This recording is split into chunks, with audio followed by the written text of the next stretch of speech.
get up, time is barely on our side. I don't wanna waste what's left. Assalamualaikum warahmatullahi wabarakatuh. Perkenalkan, nama saya Indra Lestari. Saya Agnestika. Saya Muhammad Ferry Gunawan.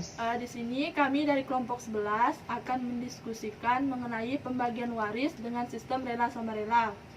Sebelumnya saya mau tanya sama kalian, menurut kalian tuh pengertian waris sendiri itu apa? Kalau menurut aku sih waris itu adalah berbagai aturan tentang perpindahan hak milik seseorang yang telah meninggal kepada ahli warisnya.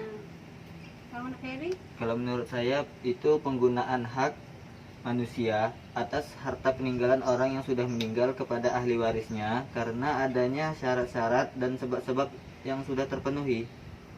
Oh, jadi tuh intinya tuh dia tuh harta peninggalan yang telah ditinggalkan oleh pewaris kepada ahli warisnya gitu ya? Iya. Warisan itu kan adalah harta peninggalan dari pewaris kepada ahli waris. Jadi bagaimana dengan sistem pembagian warisan secara rela sama rela, menurut kalian gimana? Kalau menurut aku sendiri, sistem pembagian waris secara rela sama rela tuh artinya sistem ini harus dilakukan dengan cara musyawarah. Karena biasanya tuh dalam pembagian waris tuh pasti masih ada yang kontra, antara masih ada yang setuju sama enggak. Jadi kalau misalkan enggak setuju tuh kebanyakan dari perempuan, karena biasanya dalam ketentuan waris tuh kan udah dijelaskan kalau pembagian waris anak laki-laki dengan perempuan tuh 2:1. Sedangkan dari ketentuan itu tuh kalau misalkan tidak dimusyawarahkan takutnya terjadi perselisihan. Jadi misalnya ketentuannya itu sudah dijalankan yang kayak musyawarah gitu kan, kemudian masih ada yang tidak rela artinya itu kayak tidak terima gitu dengan pembagian waris, dengan pembagian itu, menurut kalian itu gimana? Oh, berarti dia tuh ibaratnya masih tidak setuju sama itu. Kalau misalkan dia tidak setuju kan artinya dia bertentangan dengan syariat Islam. Dia tuh dikatakan kafir atau murtad kalau misalkan dia masih bertentangan dengan syariat Islam tentang pembagian waris tuh. Karena dalam Al-Quran itu kan udah dijelaskan kalau Allah tuh menjanjikan bahwa orang yang mengikuti ketentuan itu tuh dimuliakan dan akan masuk surga.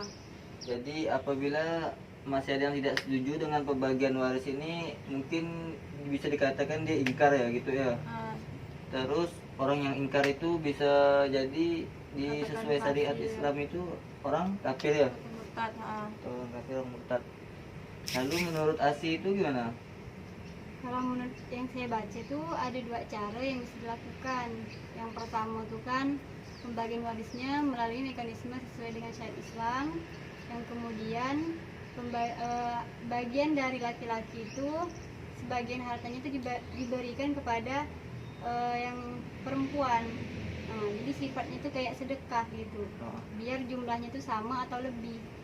Yang kedua itu melalui perembukan dengan para ahli waris untuk biar pembagiannya itu rata, Dimusyawarahkan lagi. Jadi kesimpulannya nih, pokoknya dua-duanya tuh harus dimusyawarahkan dulu ya, agar tidak berselisih lah.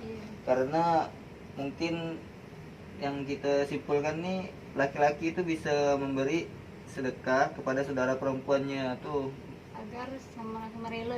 Rela sama rela, tapi mau itu sebagian ataupun sama rata.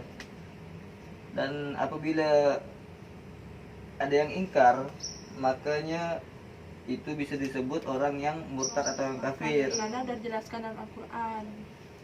Jadi inilah diskusi dari kelompok kami, kelompok 11, yang membahas tentang pembagian ahli waris secara sistem rela sama rela. Kurang dan lebihnya mohon dimaafkan. Wassalamualaikum warahmatullahi wabarakatuh.